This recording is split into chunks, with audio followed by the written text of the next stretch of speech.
Hello everyone, Furiosa a Mad Max saga. Now শুরুতে বলি, এটা মোটেও ফ্যামিলি স্টোরি না। এটার মধ্যে অনেক কিছু ভায়োলেন্সটা খুব বেশি দেখানো হয়েছে। সেক্সুয়াল ব্যাপার যদি নাও থাকে, তারপরও ভায়োলেন্সটা এত বেশি দেখাইছে। সো আমি বলবো টোটাল ফ্যামিলি নিয়ে না দেখার জন্য। দ্যাট বিং সেড, এই মুভিটা আমি আসলে দেখতে চাচ্ছিলাম না। কারণ কি, ম্যাড ম্যাক্স যেটা আপনারা নাম শুনেছেন হয়তো, ফিউরি রোড, তো সেই ম্যাড ম্যাক্স আমার খুবই ভালো লাগছিল, খুবই বেশ ভালো লাগছিল। যখন আবার এইটা, তার আমার কাছে মনে হচ্ছিল এটা মনে সিকুয়েল করছে, কিংবা অনেক ক্ষেত্রে আমি দেখছি অনেক মুভির, যেমন ট্রান্সপোর্টারের একটা বানাইছিল, কেমন জানি ফালতু লাগছে অন্য আরেকজন হিরোকে নিয়ে, এই সেই। তো এটা আমার কাছে মনে হচ্ছিল যে ভালো লাগবে না, ভালো হবে না। কিন্তু ট্রেলারটা দেখে আমি আবার বেশ ইন্টারেস্টিং ফিল হয়েছে, বিশেষ করে ক্রিস হেমসওয়ার্থকে দেখে। তো এনিওয়ে, এটা আসলে same story, mad max Fury রোডের সেম স্টোরি, কিন্তু ম্যাড ম্যাক্স ফিউরি রোডের আগের স্টোরি। বাট আগের স্টোরিতে অনেক ক্ষেত্রে দেখা যায় তারা ডাউন করে ফেলে, এটাতে ডাউনও করেনি, আপও করেনি, একই ধাঁচের বানাইছে। যথেষ্ট আপনারা ইন্টারেস্ট পাবেন এবং ওই ম্যাড ম্যাক্স ফিউরি রোডের মতোই আপনারা হাইপটা পাবেন।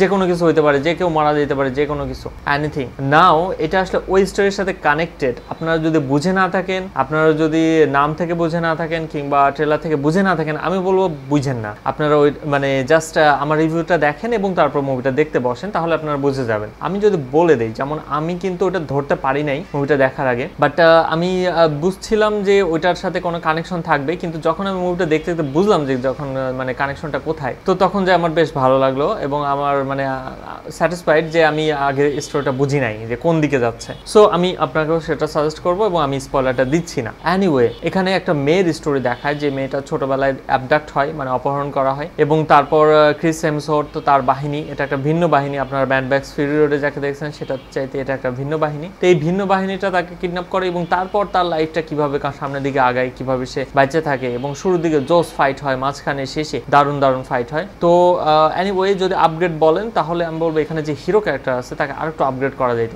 বাট ম্যাড ম্যাক্স ফিউরি রোডের যে হিরো, ওইটা জোস ছিল। এখানে এই হিরোকে প্রাধান্য না দিয়ে নায়িকাকে আসলে হিরোইক ব্যাপারটা দেখানো হয়েছে না। ও খুব যে হিরোইক ব্যাপার তা না, অনেকটা সার্ভাইভাল ব্যাপারটা দেখানো হয়েছে। সো যদি আপনার mad max Fury road enjoy করে থাকেন, তাহলে এটা এনজয় না করার কোনো কারণ নেই। আপনারা নির্দ্বিধায় দেখতে বসতে পারেন এবং আপনাদের ভালো লাগবে, এটুকু নিশ্চিত থাকেন। ওয়েল, ভালো থাকবেন সবাই। আমার রিভিউ যদি ভালো লাগে তাহলে লাইক, শেয়ার এবং সাবস্ক্রাইব করতে ভুলবেন না। দেখা হবে নেক্সট মুভি রিভিউ এপিসোডে। বাই।